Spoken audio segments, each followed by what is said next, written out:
So this marks the end of today's lecture, and alhamdulillah, we are almost on time.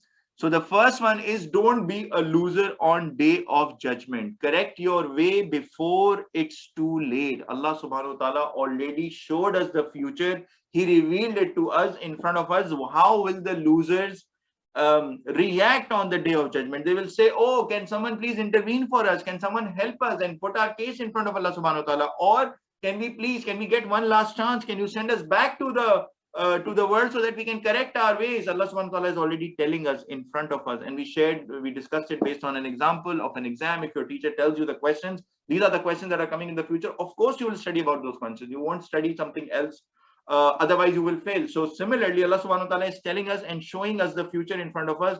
This is how the day of judgment will be. This is how people will be repenting, those people who are on the wrong path. So today we are, alhamdulillah, alive. We have the chance to correct our lives, correct our ways, and follow the guidance of Allah subhanahu wa ta'ala. So don't be a loser on day of judgment. Correct your way before it's too late, meaning before you die, because our judgment or day of judgment starts once we die, because time's up. Now we cannot correct our actions.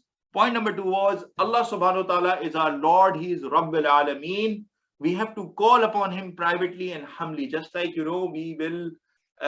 we go in front of a powerful person or a senior person, a president, a king, a principal, a CEO, whatever.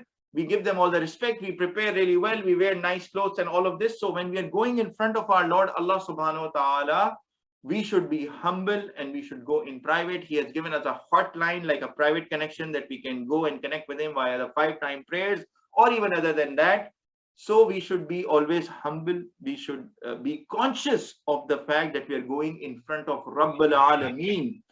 And also we learned that Allah subhanahu wa ta'ala doesn't love the transgressors, those who cross limits or those who go astray, those who follow haram ways or haram things. Maybe they can get inspired from others as well. Finally, make your, in fact, second last point, make your heart soft and your intention pure, just like the soil and the sand, which has the right nutrients, which has the right seeds. So when the rain falls, when the mercy and guidance of Allah subhanahu wa ta'ala falls upon it, it gets all the fruits of it. So we have to, again, correct our attitude.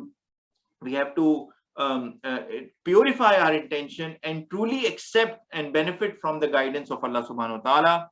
And lastly, in terms of our mindset, what should be our mindset? We need to believe in the revealed knowledge first, and then look for all the scientific facts. And Allah subhanahu wa ta'ala also tells us multiple times in the Holy Quran, go and observe the signs. These signs, these scientific facts will be the source of growing your Iman further.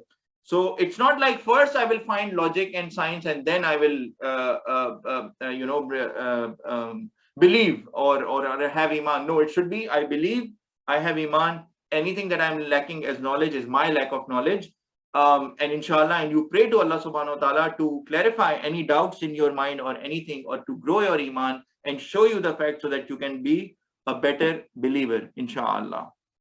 Okay, so this marks the end of today's lecture. Are there any questions, any thoughts, any comments before